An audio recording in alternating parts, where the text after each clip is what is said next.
આ થોડાક આ બાજુ ઉભા રહી દો, યા બધા સંતો મહંતો બેઠા, એને દેખાવ છે મને આમ ખબર પડે બાપુ બેઠા છે. થોડાક આ બાજુ બી આવો, મારા ગળાના હમશે. સાલું હવે આમાં વ્યવસ્થા એવી છે કે જગ્યા નથી, એમને શરમાવાય કેમ તમે બેસી જાવ. પણ ચરણવાના પાદરમાં ભગવાનદાસ બાપુ ઘોડા પૂગ્યા અને આ બાજુ 14 વર્ષની 15 વર્ષની ચારણની દીકરી છૂટા કેસ ધરા ઢળકે અને ચારણનો રંગ મુખે ઝળકે.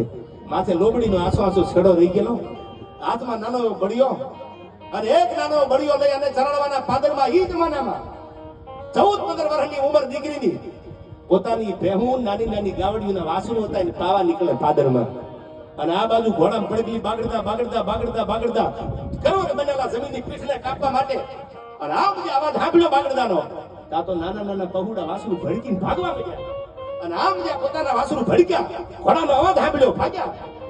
એટલે પડકારો કર્યો, ગયા ઘોડાવાળા, તારા ઘોડાને ધીમા કરી, મારા પહુડા ભાગે છે આયા. પણ અવાજમાં ફેર હતો, જે અવાજ નીકળ્યો એમાં કઈક ડોન હતો, ફેર હતો એમાં, કઈક કરુણા દેખાડીમાં, કઈક વટ દેખાડો એમાં. હરક ટાળી લીધી ઘોડાની કે માં ચારણ લાગો છો. આ ચારણ શું? ઘોડાના લગામ પકડી લીધી. એ કે આટલી બધી ઉતાવળ શેની છે? એ કે માં ઉતાવળની વાત કરવા બેહીશ ને મારે ઘોડાના પેગડેથી પગ લેવા પડશે. કે લઈ લે પગ. ડૂબતું માણા માતાજી તણખનું પકડે, આપણી કહેવત છે વડીલોની. ડૂબતું માણા હોય ને તણખલાને પકડવા કરે. એટલે એને કીધું કે વાત તો કર મને.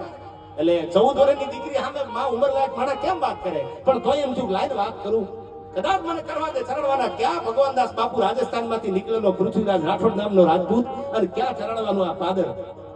ઘોડાના પેગડામાંથી પગ લીધા. ચારણની દીકરી તો છે ને ગમે એમ. આ બાજુ પ્રસંગ મને યાદ આવ્યો. ભાવનગર મહારાજા દીદી, ભાવનગર મહારાજા નહોતા, આકાભાઈ દીદી ઘોડા લઈને નીકળ્યા. 5-7 વર્ષની દીકરીઓ ઘરકોડે રમતી હતી. અને એમાં ઘોડામાંથી બેઠા બેઠા ભાવેશ બાપા કીધું જય માતાજી માં. સામેથી અવાજ આવ્યો જય માતાજી. બીજી દીકરી બોલી, ત્રીજી દીકરી બોલી.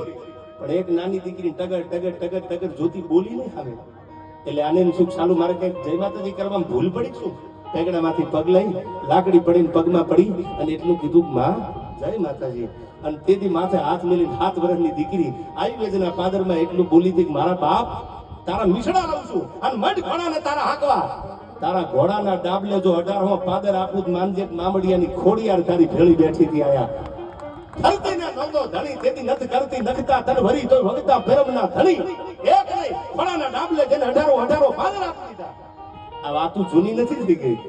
અને દીદી રામકુભાઈ એ ચરણવાના પાદરમાં ઘોડાની લગામ પકડીને રાજભાઈ કીધું તું વાત તો કર કે માં અઘરું બહુ છે. અરે મારા બાપ એકવાર વાત કર, તારો કોઠો ઠાલાયો. અને દીદી ઘોડામાંથી ઉતરી પગમાં પડી અને ચરણવાના પાદરમાં રાજભાઈમાં એટલું કહેશે કે માં હું રાજસ્થાનમાંથી આવું છું, મારું નામ પૃથ્વીરાજ રાઠોડ છે. અને દિલ્હીના શહેનશાહ, દિલ્હીના અકબરનું કેણ આવ્યું કે 6 મહિનામાં લેલાદેન તેડવા માટે ડોલી આવે. અને માં મને મારી રાજપૂતાણીએ કીધું કે ક્યાંક ખવાવેતની નાગડી ગોતી લે, ક્યાંક જગદંબા ગોતી લે, બાકી આપણી આબરૂ સલામત નહીં રહે હવે. અને માં ફરતો ફરતો ફરતો ફરતો ઠેર રાજસ્થાનની ધરતીમાંથી આ કયું પાદર છે એ તો મને ખબર નથી. માં આવીને ઉભો રહ્યો અને માં તને એટલું કહું કે હવે અમે યુદ્ધ કરીએ તો યુદ્ધ કરી અમારી બોટીઓ બારી નીકળી જાય, અમને અકબરની ફોજ દરિયા જેવી પહોંચવા ન દે.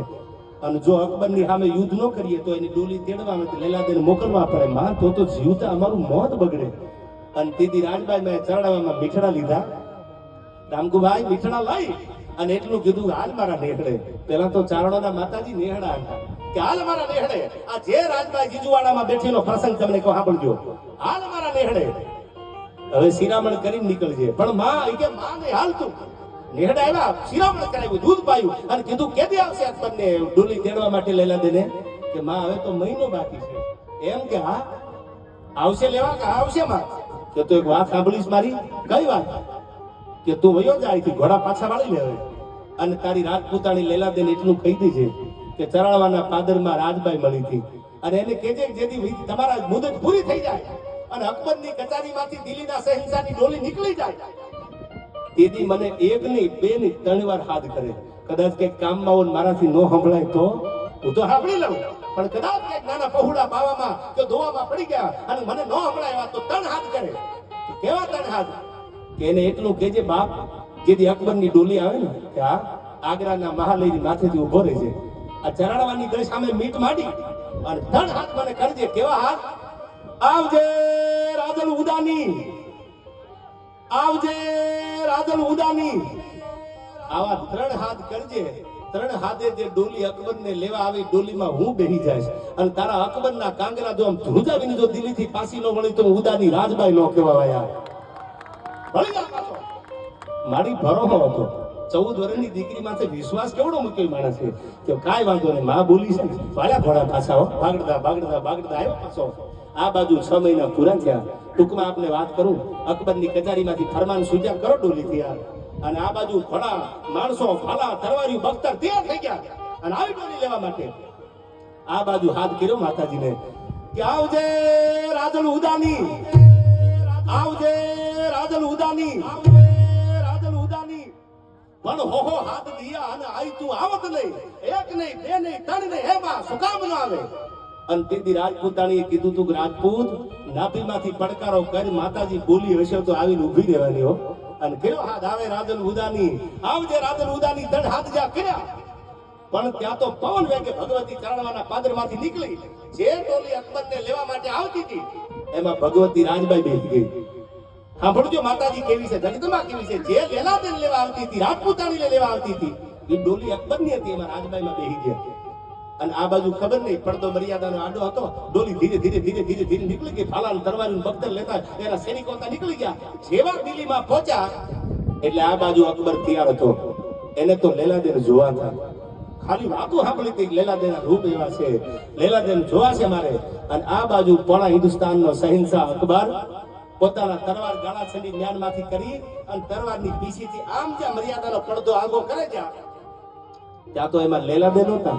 તો પણ ગાડી ગેરમાંથી હાથેક દીની લાગણીઓ લઈ હાથેક દીની 1 દી નહીં 2 દી નહીં 3 દી નહીં 5 દી નહીં હાથેક દીની ભૂખ લાગી ગઈ હોય અને એમાં કોઈ હરણી ભાળી જાય અને ઘે કરીને ત્યાં ડળક મારે એમ કેદી દિલ્હીમાં ડોલીમાંથી ગાડી ગેરમાંથી સિંહણ નીકળે એમ સિંહણ બની અને રાજબાઈ ડળક દીધી પડે એક પંજો જે અકબરની છાતી માથે મૂક્યો ત્યાં તો અકબર નીચે માથે પંજો રહી ગયેલો તેદી આ દોહો લખાણો રૂપ સિંહણ રાજન બની અને ડળકી તું ડાઠાળ દિલ્હીની કટારીમાં જેથી સિંહણ તને ડળક મારી પણ ત્યાં તો અકબર ઊભો થર અરે એની બીબડીઓને બાળ આખો અકબરની કટારી થાર ભૂજવા મંડાણી માં થાવા મંડાણું માનું હૃદય કોમળ હોય અકબર હું રાજબાઈ છું હિન્દુની દીકરીઓની નહીં પણ કોઈ દીકરી સામે જો મીટ માંડ તો તારી બોટીઓ બારી કાઢી લેતા મને રાજબાઈને વાર નહીં લાગે પણ માં કીધી ને એટલે જાતો કરું છું જીવ તો રહેવા દો અને આજ પછી તારા અકબરની કચેરીમાં તારી કચેરીમાં જે નવરોજા ફરા એ નવરોજા બંધ કરી દેજે આવાથી વડીલો છે ખબર હશે હિસ્ટ્રી ઓફ રાજસ્થાન કે હિસ્ટ્રી ઓફ કાઠિયાવાડ ક્યારેક ગ્રંથ વાંચ્યો એમાં આખો ઉલ્લેખ છે એનો પણ તમે પુસ્તક વાંચજો એમાં લખ્યું છે નવરોજા એટલે શું આજ પછી જો કોઈ હિન્દુની દીકરીઓની લાજ લૂંટ કરી તો મને ચરણવેથી દિલ્હી ભૂગતા વાર નહીં લાગે ને તારી બોટીઓ મારી કાઢી નાખું એમ કરી અકબરને નમાડ્યો કીધું માં આજ પછી જિંદગીમાં હું કોઈ બેન દીકરી સામે મીટ માંડું નહીં માં નવરોજા મારી કચેરીમાં હવે નહીં ભરાય એ પહેલા વેલા નવરોજા જો કોઈ બંધ કરાવ્યા હોય તો આ પાદરમાં બેઠી રાજબાઈ દિલ્હીની કચેરીમાં નવરોજા બંધ કરાવ્યા કોઈની લાજ લૂંટ નહીં થાય અને હવે સાંભળો જો વાત ઝીંઝુવાડે આવે છે હવે નીકળી નાખ્યો દિલ્હીથી પાછી વળી દિલ્હીના